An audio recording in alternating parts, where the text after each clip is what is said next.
നമസ്കാരം. ഇന്ന് 23/2/26 നിഫ്റ്റി ഇന്നും പോസിറ്റീവ് നോട്ടാണ് കാണിച്ചത്. 141 പോയിൻ്റ് ഉയർന്ന് 25,713 നിഫ്റ്റി ക്ലോസ് ചെയ്തത്. ബാങ്ക് നിഫ്റ്റി ആവട്ടെ 92 പോയിൻ്റ് ഉയർന്ന് 61,264 ക്ലോസ് ചെയ്തു. ഫിൻ നിഫ്റ്റിയും 244 പോയിൻ്റ് ഉയർന്ന് 28,455 ക്ലോസ് ചെയ്തു. മിഡ് ക്യാപ് 100 ആകട്ടെ 258 പോയിൻ്റ് താഴ്ന്ന് 59,255 ക്ലോസ് ചെയ്തത്.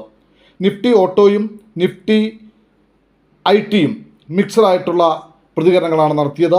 നിഫ്റ്റി ഓട്ടോ 230 പോയിൻ്റ് ഉയർന്ന് 28,077 ആണെങ്കിൽ നിഫ്റ്റി IT 453 പോയിൻ്റ് ഇടിഞ്ഞ് 31,550 പോയിൻറ്റിലാണ് ക്ലോസ് ചെയ്തത്.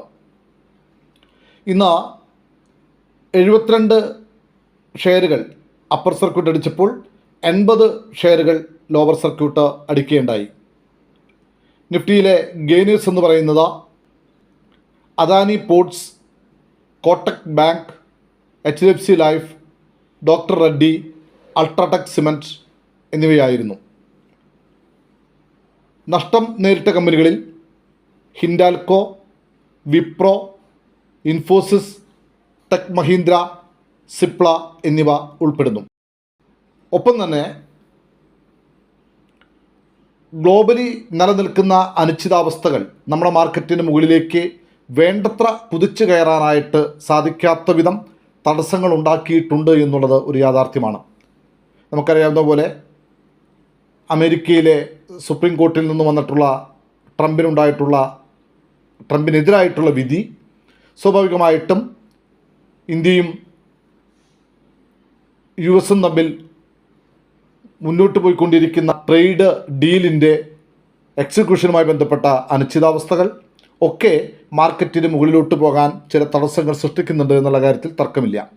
ഒപ്പം തന്നെ ഇറാനും US-ഉം തമ്മിലുള്ള സംഘർഷങ്ങൾക്ക് അയവ് വന്നതായി എവിടെയും പറഞ്ഞു കേൾക്കുന്നില്ല എന്ന് മാത്രമല്ല, എപ്പോൾ വേണമെങ്കിലും ഒരു യുദ്ധത്തിലേക്ക് നടന്നേക്കാവുന്ന ഒരു കാര്യങ്ങൾ അമേരിക്ക ചെയ്തു വെക്കുന്നു, അതിന് മറുപടി പറയാനായിട്ട് ഇറാനും തയ്യാറെടുക്കുന്നു എന്ന രൂപത്തിലുള്ള വാർത്തകളാണ് വരുന്നത്. ഒരുപക്ഷെ ഭയപ്പെടുത്തുന്ന വാർത്തകളാണെങ്കിൽ പോലും അത് സത്യമാകണമെന്ന് നിർബന്ധമൊന്നുമില്ല, എങ്കിലും അങ്ങനെയുള്ള റൂമറുകൾ നടക്കുന്നുണ്ട്. അതുകൊണ്ട് തന്നെ ഈ കാര്യങ്ങളിലൊക്കെ അവ്യക്തതയുള്ളിടത്തോളം മാർക്കറ്റിന് വളരെ വേഗത്തിൽ മുകളിലോട്ട് കയറാനായിട്ട് സാധിക്കാൻ വരുന്നു.